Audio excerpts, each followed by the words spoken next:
Hi everybody, I'm going to show you guys a quick tutorial on how to make your float photography in Photoshop. So here I have this photo I took of my sister Jenna this morning in the woods by a trail. So we brought this stool out with us. It was a little bit uncomfortable and probably would have been nicer if we'd had something that was larger for her to balance on, but it was what I had. And then we used this stump here to prop up her bottom leg so that she didn't quite look like she was on such an angle. So the important thing about your photos is that you're taking the background shot here with the exact same settings and placement of your camera as much as you can. So my tripod screw on the bottom of my camera is all stripped. So the tripod wiggled a little bit. So you're going to see what you can do to problem solve if that happens to you when you're going out and shooting. If you don't have a tripod, try to bring out something flat with you that you can put your camera down on. It doesn't necessarily have to be outside either, but something that is flat that your camera can rest on and you know you're not going to move it around. That will make your job a lot easier.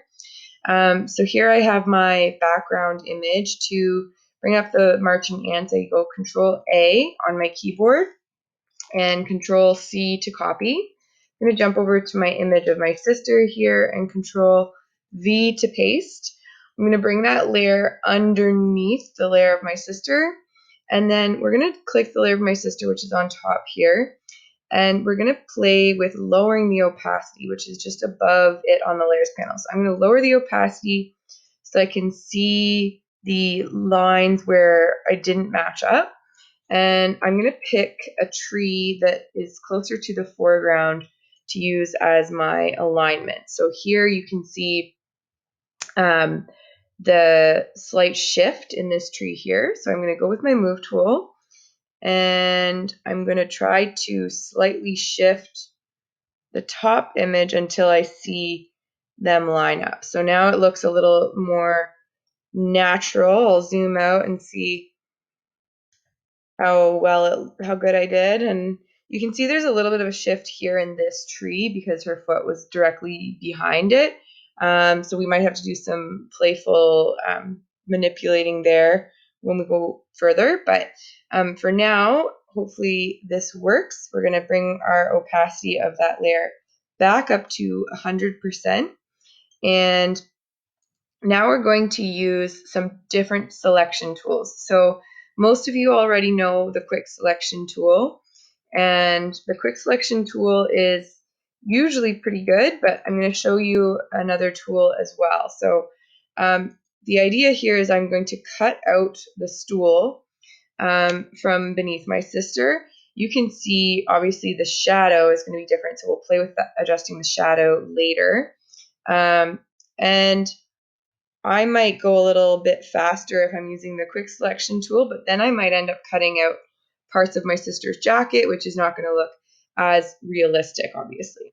So I'm first going to do the parts that are easy with the selection tool. If your selection tool works great for you the entire time, then by all means use it. But I also wanted to teach you guys a second tool, which is the pen tool. So the pen tool gives you a little more finesse with clicking and dropping anchor points. So I'm going to zoom in and start clicking around so I can really carefully outline the remaining parts of the stool. So every time I'm clicking, I'm dropping an anchor point to form my shape. And if you have an irregular shape or a shape that is very close in color to the shape you're trying to separate it from, this can be quite tricky. So I just made a mistake there, so we're gonna have to bring that back in just a sec. Okay, and I'm gonna make this next part pretty easy for me because I'm gonna have to go back and darken up that shadow anyways. So once I've got the whole area selected with my pen tool, I'm gonna hit enter.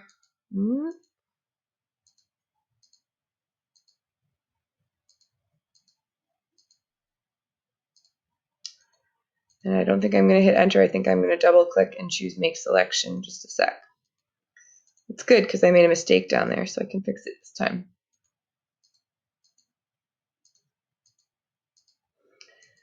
Okay, get the rest of the back of the stool. And right click with your mouse and then make selection. You can feather radius. If you're really, really good at selecting closely, you won't need to. And hit OK. And now you can see I went through pretty quickly because the tutorial, I don't want to make it really long, but you can zoom in very, very close and get very fine-tuned with your selection there with those anchor points, especially if you have a high resolution photo that you're working with. So now I'm going to press delete on my keyboard, and I've gotten that stool out of the way. To get rid of the marching ants, I'm going to go Control D.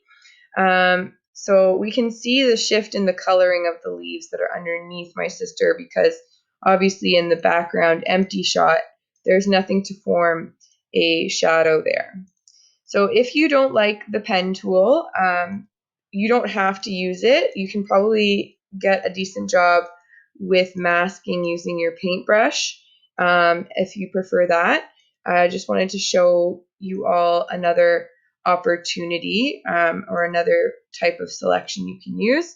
There are tutorials, lots of tutorials online about how to use the pen tool. And if you go into graphic arts and design, it's a pretty important tool to know how to use. You can create different shapes with it too than what I've shown. Okay, so now we're looking at that and seeing, okay, looks like the stool is completely gone. I might come back in and find some spots I missed later. And now I also want to take out this stump. So I'm going to probably fast forward this part of the video, but I'm going to go in there and take out the stump.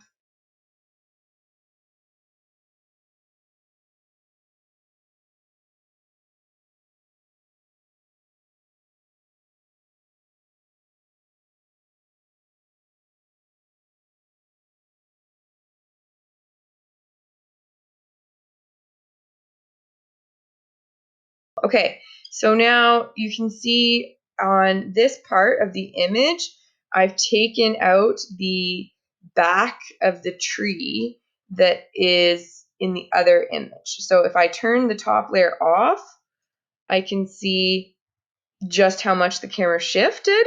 So I'm going to have to, on this layer here, do some masking to bring that back in. So I'm going to add my mask, and to switch which color your mask is so that it's transparent, Control I on your keyboard. And then I'm going to use my paintbrush, bring my opacity back up. I'm going to paint in that side of the log, and I'm going to paint in that side of the tree trunk.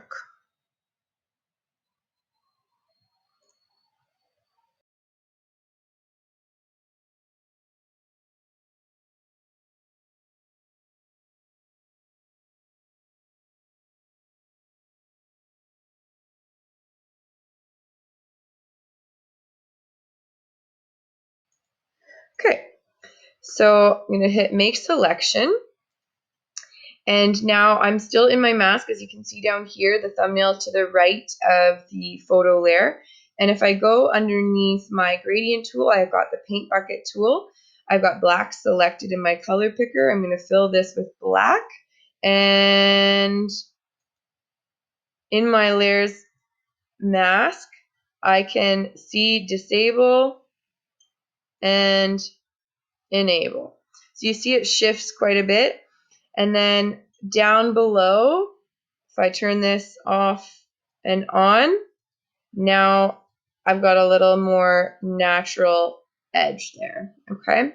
So Control D to deselect and zoom out to see what do you notice. Now I do see like a bit of an edge there, so if I wanted to, I could go back in, smooth that out. the most obvious thing that you're going to notice right away is the lack of shadow. So I took this photo at about 10 in the morning. And it was kind of cloudy, so there wasn't like a lot of sun, but even ambient sun, you're still going to have a difference in value beneath. So what I'm going to do is I'm going to go down to the bottom layer, and I'm going to turn the top layer off for just a second. So you can see that this layer without the picture of my sister looks natural. The coloring underneath where she's lying is how it should be. But as soon as I turn that back on, you see that shadow to the side where it's obviously not showing up in the bottom layer down there. So I'm going to zoom in on that spot where the shadow is, and I'm going to take a sample with the eyedropper tool, which is below or above the Band-Aid on your toolbar, and I'm going to take a sample of this color here, and I'm going to use this to paint in a makeshift shadow. I'm going to do it on a separate layer just in case I go too crazy with it. So I'm going to add a new layer, button to the left of the trash can, bottom of your layers panel. I'm going to drag it below the image of my sister, and I'm going to take my paintbrush and I'm going to paint in here. First, it's going to look very, very harsh, and we're going to use some blending modes to change that. So I'm just going to follow the general area of below my sister's body. We also want it to look like she's levitating a little bit.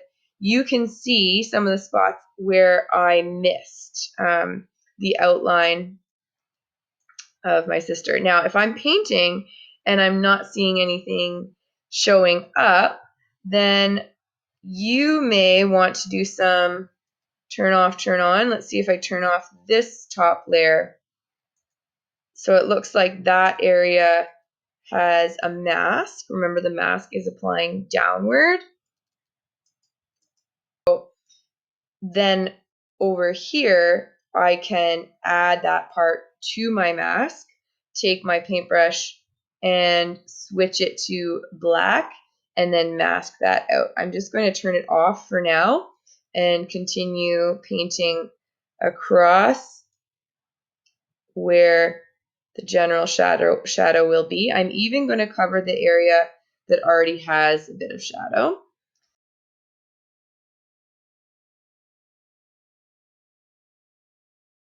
Now, I'm going to encounter some difficulty in things that are in front of where the shadow would be here. This tree is clearly in front, so I'm going to have to go back in and adjust that.